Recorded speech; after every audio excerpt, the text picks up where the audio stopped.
Yo, episode 49, Encore Podcast. We back. I'm here with my guy, Cruz. Pancho, what's going on, bro? Gang. So we are here today with C4 Benard. Yes, sir! Super fire artist from New York City. Appreciate it. Amazing freestylers. Good to have you, bro. How you doing today? Appreciate that. I'm good, man. Can't complain, bro. You? Life is man. good. Can't complain. You Yeah, from the for sure. where you from in the city? I'm from Queens originally, yes. Okay. Yes, Okay. yes. I recently moved to Staten Island for high school and stuff. Okay. But I'm from Queens, yeah. You're for not sure. jacking Staten Island? Not at all. Not at all. Staten Island ain't New York. Nope. Jersey. Nah, word. But all right. So could you tell the people in just a few minutes, or just answer the first question: where were you born, and where you grew up, and how you got started in music? For sure. So, I'm from Queens, like I said.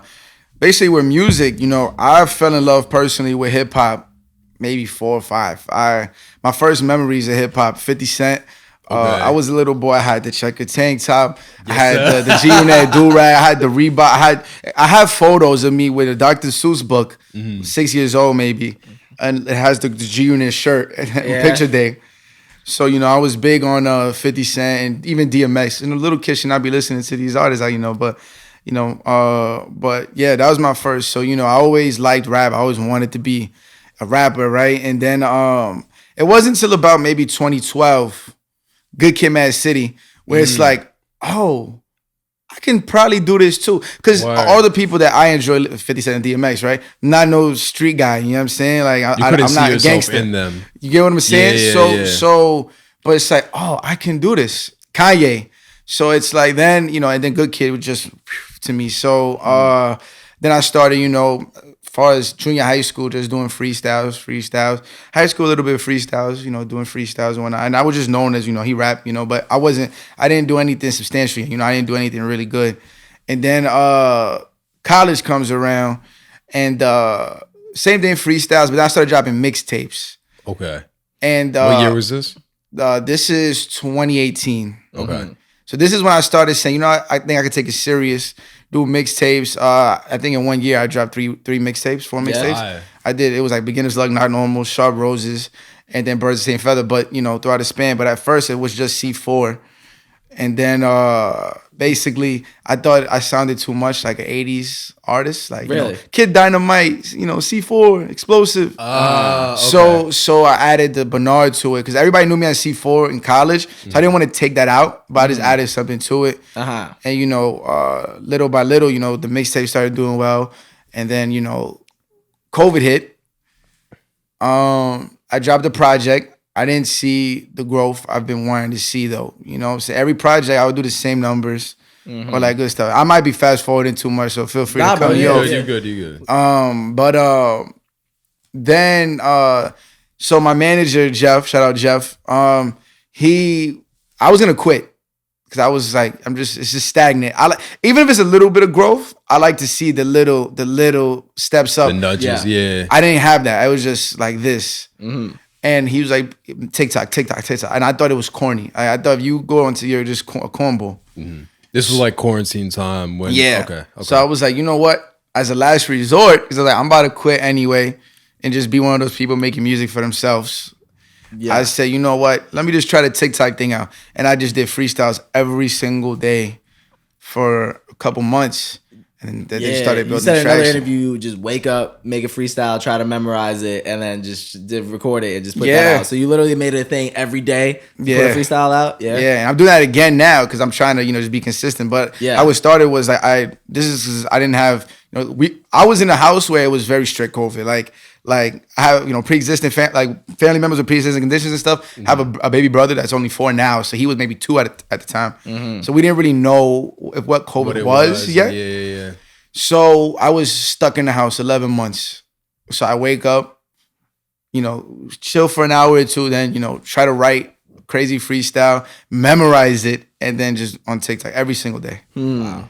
Damn. That's fire. And then then people like the New York Yankees reposting me. I did the Yankees. I'd be like rap using legends from the Yankees.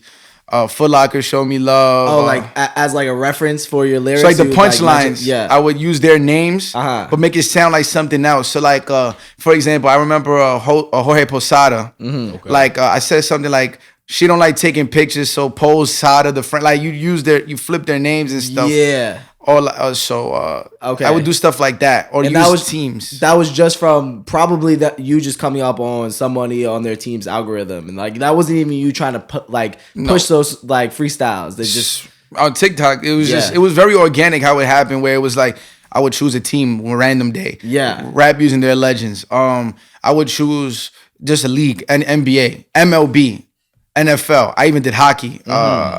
I would do childhood games, movies. And then TikTok, Yeah. What was the inspiration to do that? Do you know also, before you even answer that, do you know who Thorb is? Nah. He's another he does this shit on TikTok too, where he'll rap and he'll go through like an entire like roster on like a team's like any team and like go through like all their names or something like that, or like every team in the league. Yeah. But, like, where'd you even get the inspiration to do like the team route? Honestly, like it was the inspiration behind that was like Papoose. That's the only person that I had seen do stuff like that. But honestly, I honestly thought it was something new. Yeah. So to me, like I didn't see it done, because this was 2-3 years ago at this point.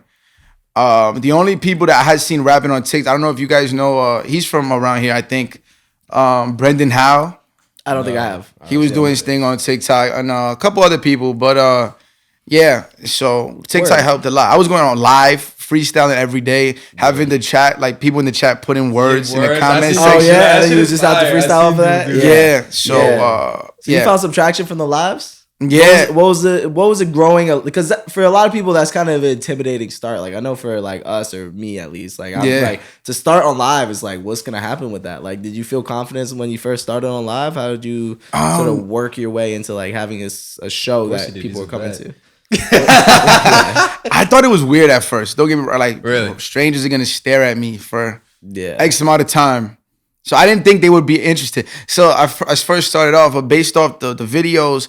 And then I just did the freestyles because honestly, I don't even have to speak. I'm rapping. Like people just watch me rap. That makes more sense than me be like, all right, today I did XYZ. At that time I wasn't doing anything. I was writing freestyles. And it was pretty cool. And then like it just caught on to every day. At one point, I had my core. I even shouted them out in the outro of my last project. Like there's certain usernames where they would be on no matter what was going on. Somebody from Norway it would be 2 a.m. his time, 8 p.m. my time. I don't know if it was exactly that difference, but I'm just saying he'd be late at night and just saying he stayed up just to see it. So it was cool. Damn, that's crazy that you could really do it like that. I know you mentioned you shouted some names out in another interview of yours where you were just saying like these dudes consistently were like on my, like what did you try to make a relationship with them through the live, or is that something that they just saw the talent in you? I made a little bit of both. Like, they came off the music. Yeah, I didn't do the corny stuff to go viral.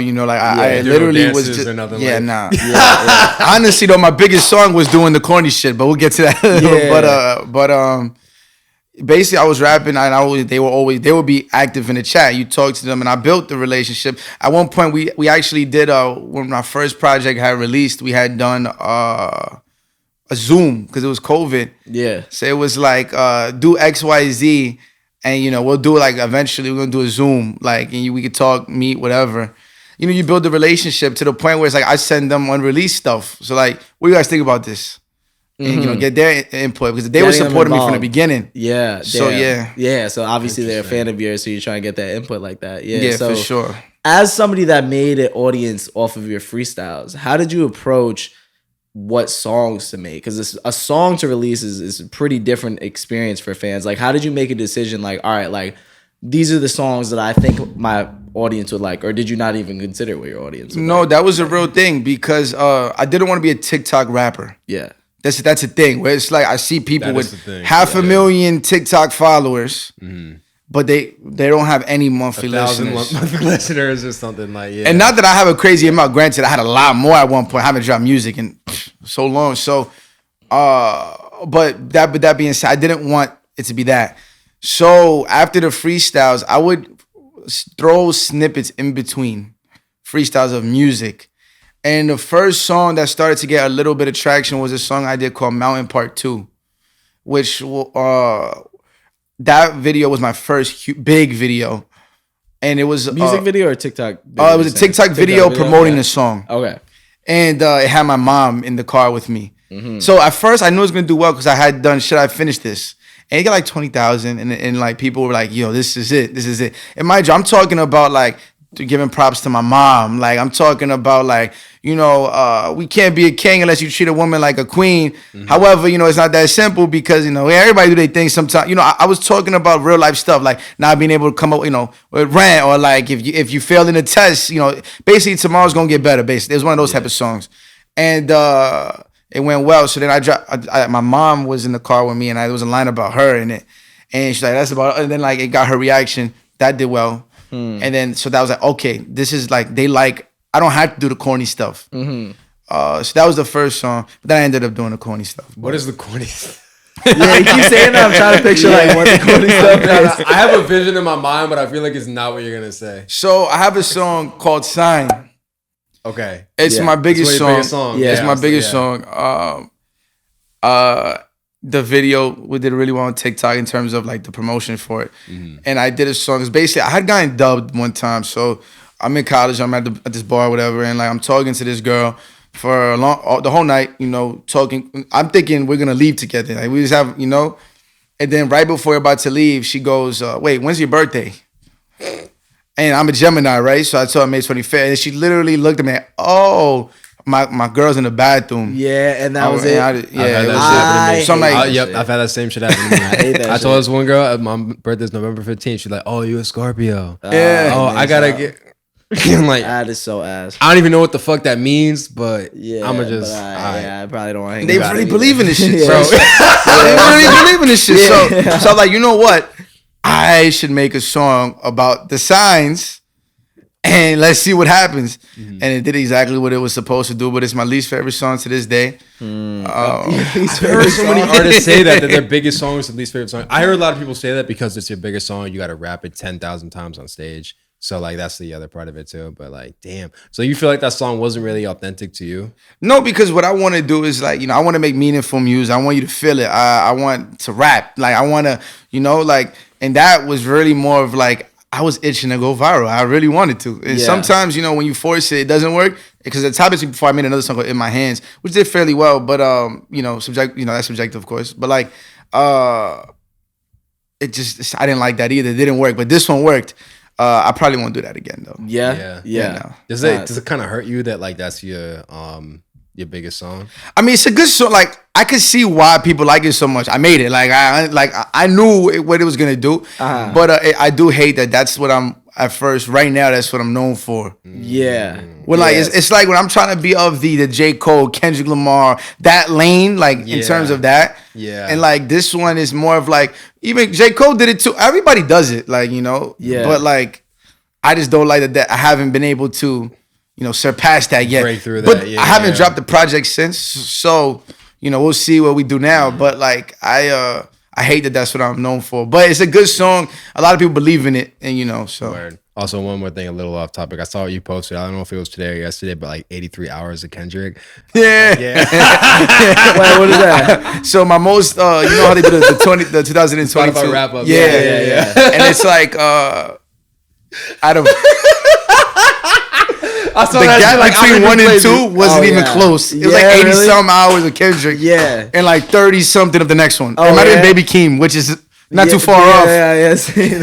So yeah, you know. That took me out when I saw it. He made me wait 5 years for an album. I'm gonna listen to it. 5 years worth of listening. Yeah.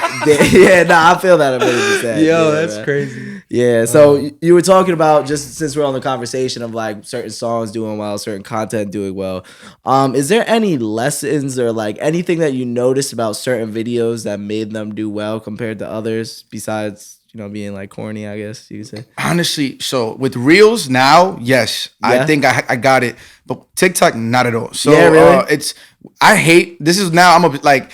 I'm in a dry spell in terms of TikTok right now, where it's like I could drop a fire video and get like 300 views, but I have 47,000 followers. Don't make sense to me. You know, everything's algorithmic. It's the same shit you were dropping to build your audience to start. Yeah. Like I'll do another NBA freestyle and still nothing. Yeah. So I don't have that figured out. It's all algorithms. Reels, I know now, like all right, if I rap about something trending, like, so for example, if like Black Panther comes out, the movie, I'm going to do a Marvel freestyle. Mm-hmm. Or if like the Yankees make the World Series, I'm going to do a baseball freestyle, just a Yankee freestyle, just to, cater to the times and whatnot. But definitely makes sense. So yeah, and YouTube Shorts too. YouTube Shorts too. You got to be whatever's trending works. Okay. So your freestyles are very like you try to stay pretty topic based on like, all right, like this is what I'm focusing this freestyle on. Yeah. I got some in between where I'm just talking my, we use wordplay and stuff. But honestly, like unless you're doing something crazy, that's what does well. The topics. Okay. Yeah. It's really interesting. You said something in another interview, and you're like. In TikTok, it's tough because you could have a ton of followers, but it's so much luck based or just like getting caught in the algorithm. It's like you said you were having a problem where you wanted to sort of get your audience to listen to your new or like promote a certain song, and those videos wouldn't really get viewed that much. So so that's kind of like an issue that artists face, right? Like you want to promote your music to your fans, but it might not even be seen by them. And the thing is too, my biggest videos, my two biggest TikTok videos are me previewing my songs. Yeah. Oh, okay. The sign one and the mountain one.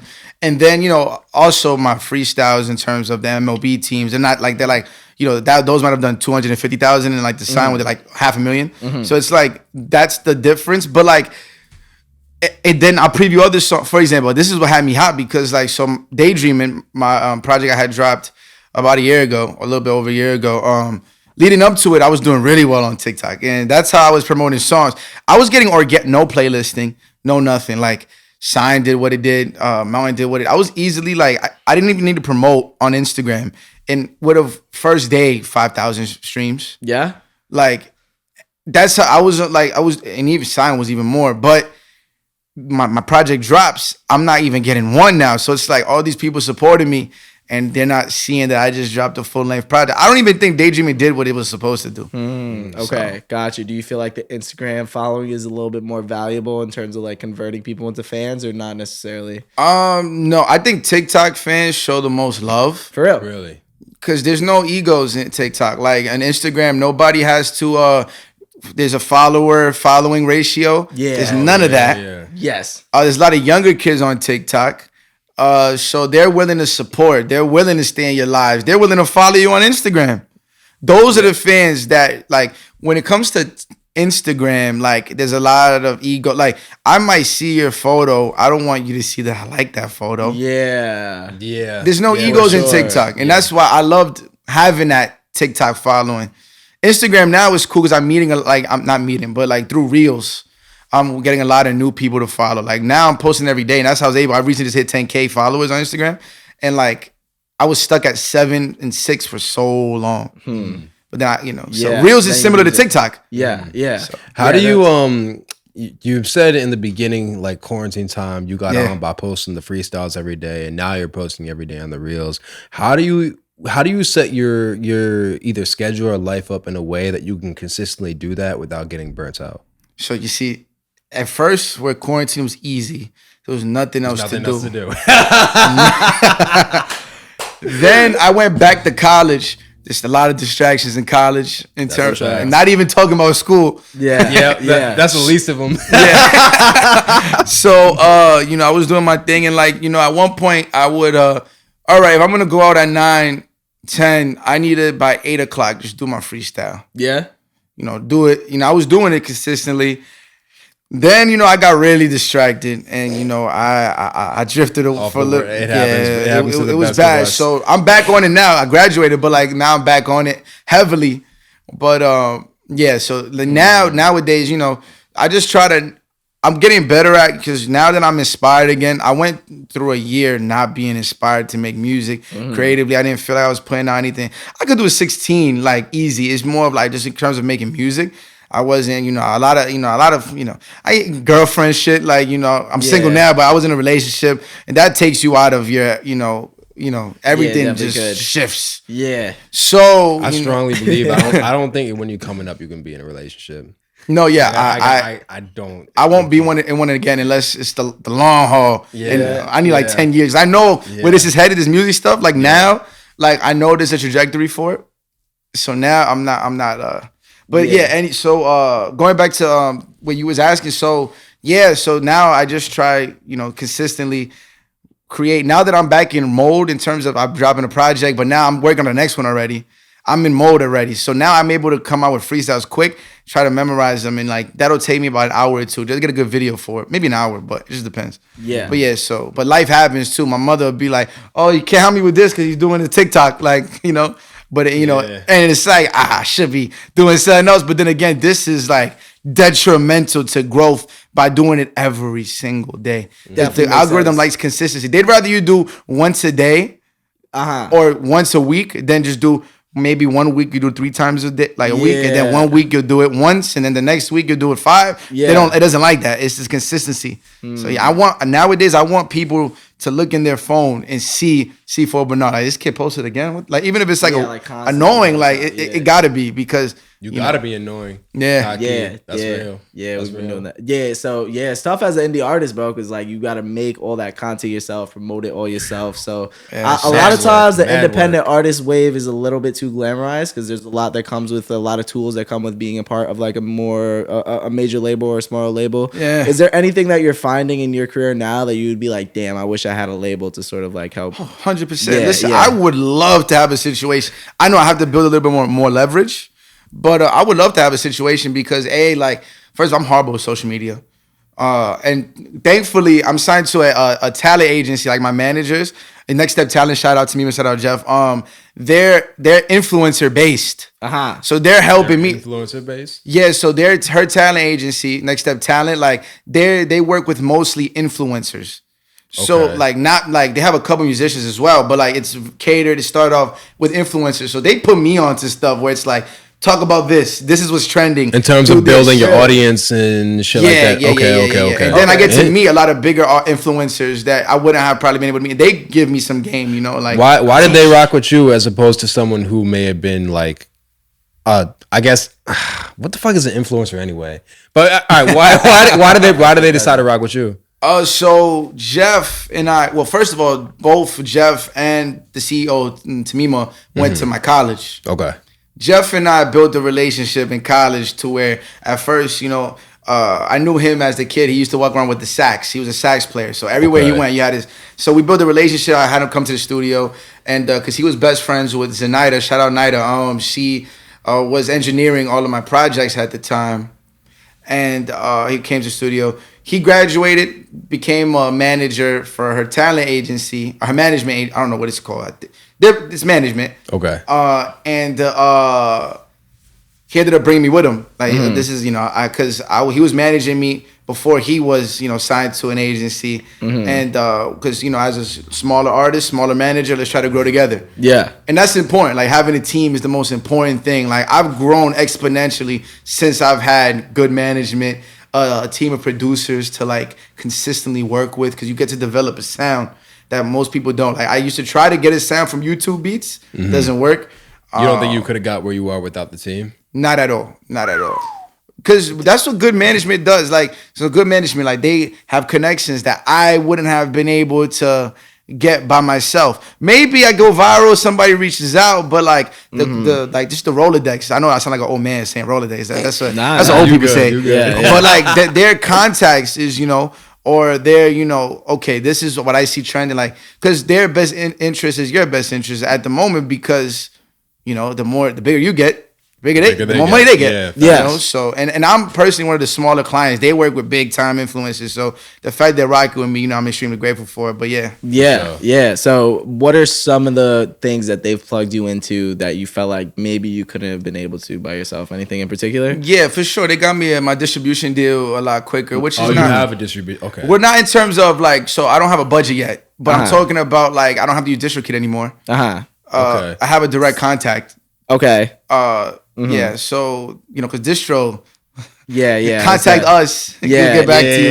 Yeah. I have a direct contact now. I've been able to have meetings with certain people that I wouldn't have met before. Even opportunity, like them in particular, just like people I've been able to meet. through them. Just being. Do you guys constantly in the same type of room together? Because sometimes there's managers that'll just like point you in the right direction. Sometimes there's the ones that'll be, invite you to all the events they go to. Do you have like sort of that I'm in every event. Like for example, like, I'm moving to LA in January. Oh yeah, yeah, for sure. And this because they're all based in LA. I get more done in LA. I'll go there for 4 days, and I feel like I have learned and develop what's that word? I'm sorry. Connections. And like build relationships in 4 days that I couldn't have done in New York in 6 I've heard so many people say that. Is it just the energy in LA? And it's two different types of fuck yous, right? So New York, the fuck you is so it's like all right, so New York is very competitive. Facts. And we just have that attitude where it's like, I'm better than you. Wow. I don't need you. I don't want your help. Facts. I've been to one networking thing. Personally, I don't even want to go to them shits. Like, because it's like everybody it's like a stare down. It's like everybody's waiting. I'm not going to be the one to walk up to him. Yeah. And it's like, even lyrically, I think I'm better. It's everybody thinks that they're better than everybody in New York, right? LA... So that's that type of fuck you, the competitive. I don't want to help you, fuck you. I don't need you. In LA, it's still fuck you, but it's like, what can you do to help me? Yeah. And you scratch my back, I'll scratch yours. It's still fuck you because if you don't, I feel like once I don't benefit you in any way, we'll work, and never again. But in LA, like I've been at networking events in LA where like I'll leave with 30 new followers and like we're DMing each other, So LA is, New York. I have never heard it like that, but that makes 100% sense. I've never tried to. You've heard it like that? I've heard it like LA is very superficial. It is what it is. If you have value, then people with value will fuck with you. They'll be interested in it. Yeah. It's just like, what do you like better? Like, do you like a F you in your face or a F you behind your back? But I walk into it and I know it's like, that's all right. I know it's an F you regardless. Yeah. So unless I'm thinking like, this is where people, oh, he's so nice. He wants to be my friend, but in reality, it's like he's being nice because he sees some type of value. Yeah. So he wants to exploit that. But you have to know, all right, if I'm good, I'll let him take advantage of me. Now, how do I take advantage of him? Or even if it's to learn something, like, I'll pretend I like your music. If you want, let me, like, now I get to be in a studio session with people way bigger than me, learn certain things. And that turns into, oh, maybe I can write for this little shit like that. And, so that's why I'm going to LA, really just for the connections. And like, because New York is makes perfect very sense. competitive. You don't mind that environment? Some people get burnt out with like the superficial attitude. I'm not good at being fake.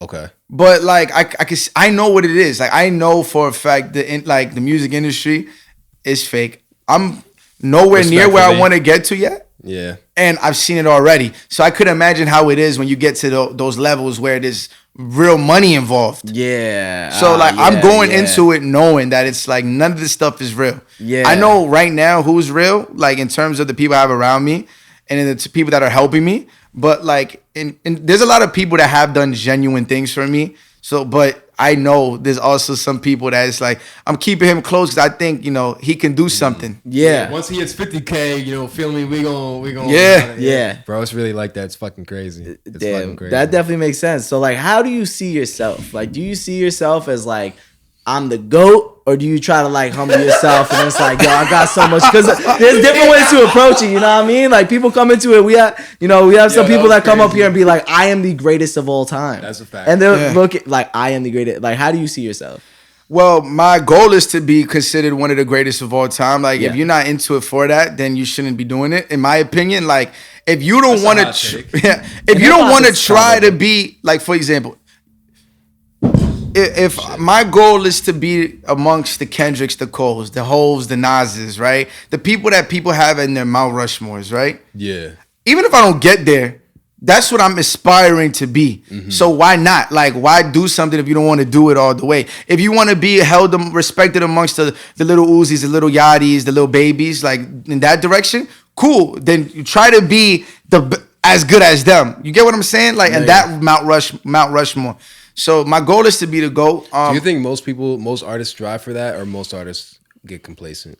Nowadays, I feel like most artists are more into the clout thing and more into like the attention. So they're gonna do whatever is trendy. There are people like me that like are in love with the music and they Love the want to, craft. yeah. But I think the vast majority, because they want vast majority, you think are chasing clout and fame? 100%. I think so. In LA or just in general? In general, like really, yeah, because people act like they love the music and like, but all right, they'll be in the studio for hours, right? But do they know the history?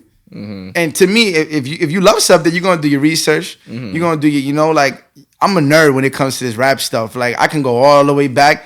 And even the stuff I don't like, I'll listen to it just to see what they're doing and see, because I do like not this project, but the next one I'm gonna start using more current sounds. Just I don't want to get put in a box because because like I said, my goal is to be one of the greats, and even the greats gotta.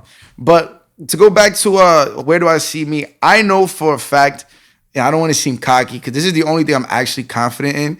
If you put me in a room with other rappers, 9 times out of 10, I'm gonna be able to, to do my thing and like out rap them. And it's happened a lot. Songwriting, I got some work to do. I'm learning. I'm still learning because there's a difference between being a rapper and being a great songwriter. Facts. And I'm aspiring to get there. I'm trying my best. I feel like I write better for other people than myself in terms of hooks and stuff like that. But what you call it? I see myself also like if I had the budget all these other artists have, like we don't even sample. Yeah. We don't even have samples yet. Yeah.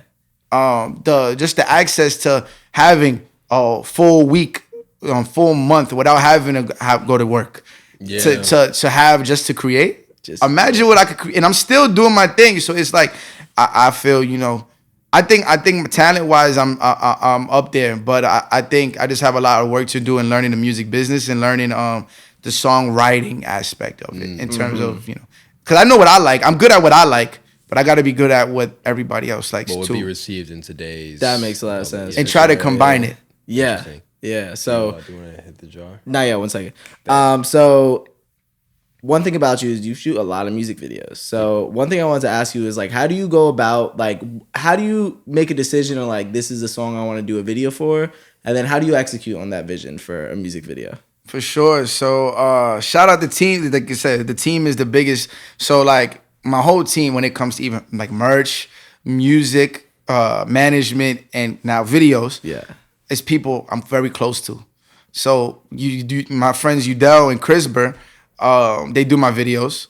So and same guys for most of your videos. Yeah, the only one they didn't do was Sign. Yeah, the Sign video was someone else. But Crisper and Udell, so they're also fans of the music. They're the people I go to. Is this whack? They'll tell me, bro, what the fuck? What the fuck? What is that? Yeah, because I like those type of people. I don't want nobody to tell me they just like my music. Oh yes, so I want, and even if you like it, what you like about it, bro? Like, why do you like it? Because I need to see, like, you get what I'm saying? So, So going back to, they're fans of the music first. They're my brothers and then fans of the music, and then they make the videos. So it's like, we go about, all right, which is the song? Maybe we don't do what does, like, we did a video for Sign, but, like, the first songs we did was the songs that we love the most. Really? Like, because, like, if you love something, you're going to put more into it. That's a fact. Than if you don't love something. Bro, please. Oh my God, that's so underrated. So many artists are trying to make songs that going back to the clout chase and shit that are hot. They don't even love the shit. And of course you're not going to promote it because you don't fucking love it. Yeah. Like, It was Sign. We had Sign. Like, I did a couple videos, but I didn't want to wake up in the morning and post that. Because when you fall in love with an idea, with a concept, with a topic, with a song, anything, it doesn't even have to be music. Anything in general, if you love something, you're gonna keep going. And even if you don't see it right now, you're gonna see it later on. Yeah. So, and all the greatest artists do that. Like, if you notice, like people that push the envelope and make shit that sounds. People might not love Kendrick's new album right now. Yeah. But I hated that shit the first time I heard it. And then the third time, I'm like, oh no, this is amazing. So like, if you don't love something, but in terms of videos, Crisper and Udell, like I give them my ideas, they'll give me new ideas. And I trust their vision, so. Okay, word. Yeah, so it's like a very collaborative sort of process that you have. Yeah. You have a good relationship with your videographer. Yeah. And like you really like work together on this vision. Like my videographers are 2 of my best friends. Like I have a that's a friend group, and like 2 of them are my videographers. Yeah. So it's like, Yeah, that's dope. So I assume they give you sort of like a rate that makes sense for you. They're not trying to like hit you over the head with it, and like because I noticed you have a lot of videos. No, honestly, they don't. So expensive for like a lot of they don't other charge. artists. Yeah, word. And it's like they know that I'm not making a bunch off the music yet. Yeah. But it's like an understanding where it's like, all right, like when we do get that first budget, I'm gonna buy their cameras. Yeah. I'm gonna make sure they're taken care of. Like whatever they need, because at the end of the day, it's a collective. So for example, like my friend Christopher wants to make film. Like he wants to make movies. All right, don't pay any artist for a score. My producer will do the beats. Because they're friends too. My producer's one of our good friends. Mm-hmm. And then if you need me to make new verses for the scenes, you need me to do anything, and it's reciprocated. Mm-hmm. You get what I'm saying? Or like even merch, right? My friend Javon is a part of my group. He has a brand. This is the merch for the next project, one of the hats. And over here, because he designed it, but then he got his brand logo on the side. Like, because all of it, so we know right now, it's not about the money right now. It's just about growing together. Yeah. So, because once we got the money, we know everybody gonna get taken care of. So. Even my producers, I don't pay them per beat. You know, we all split. But with producers, they get half. So whatever I make up, they make. And then you know what the producers do? They're not even trying to like make the profit. Shout out James 50 and Hugo. We pull the money. Okay, playlisting. Yeah. Like you know, that's why I said that the importance of having a team around you that want to see you grow. It is like because you know if it wasn't for that, I wouldn't be able to afford to put out. At one point, as much music as I was putting. Now it's taking longer, but it's not because of like, it's more of just making that kind of music that fits the project. I'm a project artist. I'm not great at singles. So. Damn, that makes sense, bro. That's interesting. That's amazing, bro. I'm glad that you got that team that you can all benefit off that mutual relationship. For sure. People would kill for that shit. Yeah, for sure. Yeah. Sure. And my career is like taking off compared to where it was just because of the team. Yeah. Okay. Yeah, that's great. Shit. We got the motherfucking jar of deep ass questions, all shit related to life, being the best version of yourself, the music industry, all that good shit. So we're going with about 4 questions right now. And Ooh. That's not I don't know what the fuck that is. All right. Wait, I want a blue one. Hold on. Yo, bro. All right, we're good, bro. We're good. We got some new questions. We've been asking like the same questions a lot, so the blue ones are the new ones. Yeah, blue ones are the new ones. That's a bar. Yeah, that's a bar. The blue ones are the new ones. All right, I'll go first. 2-part question. What has been the best decision you made in your career, and then what has been the worst? Oof. As of now, the best decision I have made is to be consistent. Every time I've been consistent in my career so far, I've seen nothing but success and trajectory. When I got lazy or when I just life happens and I was in a slump, the depression hit or whatever, I was, it went down. So the best decision I made was to be consistent. The worst decision, the thing is consistency. Honestly, like the worst decision, that's a good one. Because when it comes to work, I haven't had that falling out yet with anyone. Worst decision, all right, maybe the worst decision, actually, not everybody, the worst decision or like the lesson I've learned from that decision was like not everybody is going to look out for you. Not everyone's your friend. Not everyone is your friend. I've done things for certain people with expectations of like, all right, I'm gonna do this and they'll do this and they don't do this. And then it's like, oh, but I could have gotten this. So like, yeah. Yeah, that makes sense. But I haven't really made any decisions other than just not falling out of that consistency pattern. That's the worst thing I've done. Interesting. And I guess another one for best is making a TikTok and listening to my manager because, yeah. Damn, that's dope. Yeah. All right, so we touched on this a little bit. I was actually hoping I got this question, but I wasn't cheating. So, if you were given a $500,000 budget tomorrow and you can't spend it on your mom's crib or anything like that, what would you do with it?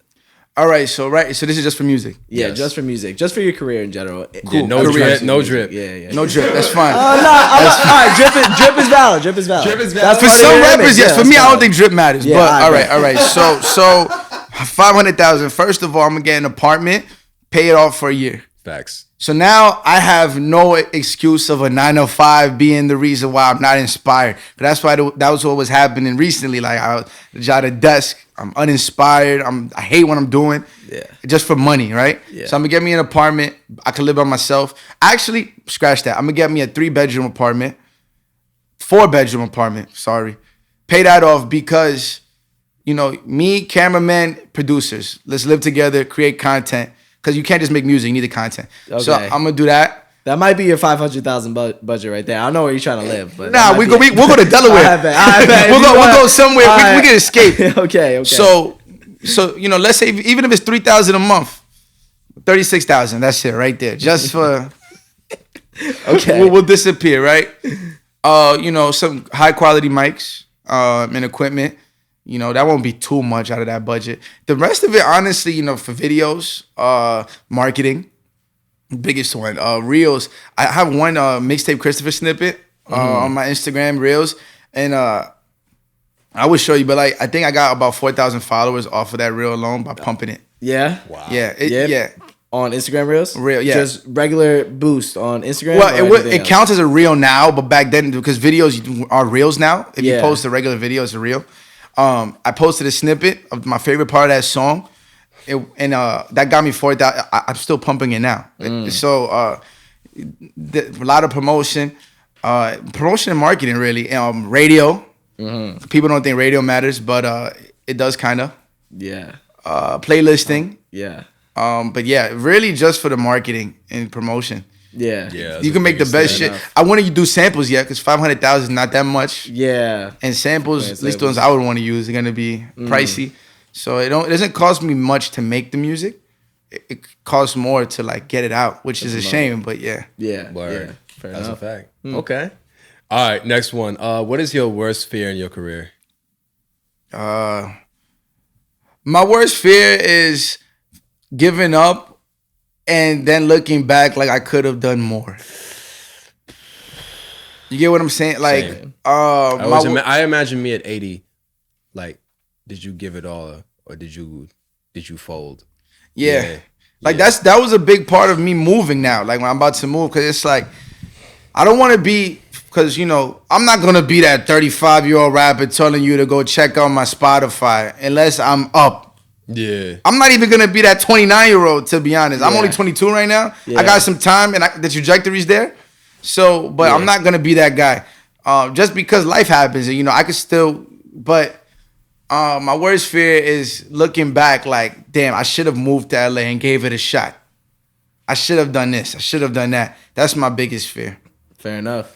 That That's definitely valid. makes sense. Because I can't control how people receive my stuff. I can't control the numbers I do. But the only thing you can't control is your effort. And if you're not willing to do whatever it takes to, you know, make it, then why should anybody else support your vision? Like, why should they go out of their way to support you if you're not going out of your own way to support yourself? For a fact. Beautiful thing. Couldn't agree more. Last question of the night. Oh shit. Yeah. Mr. Benard.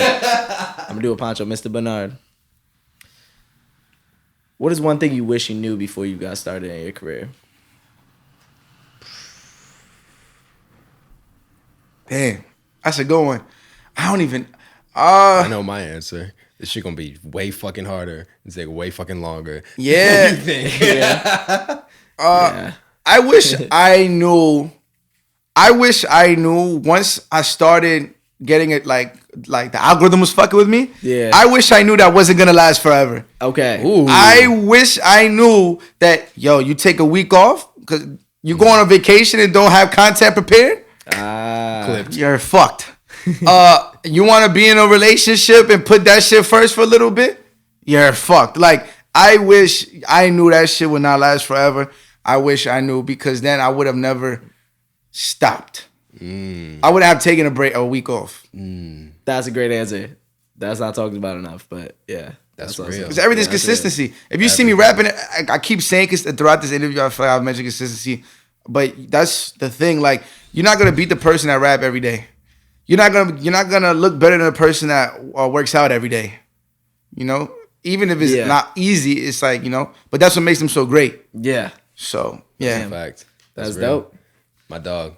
yes sir. Appreciate you guys having me, man. Hell yeah. That was fire. OD. Shit. Can you tell the people where to find you on social media? Yeah, I'm on C4 Benard on all platforms: Instagram, Spotify, TikTok. C4.Benard Benard. So yeah. Anything you got coming out in the near future? Yes, sir. Dark is a Mantra is dropping December 8th.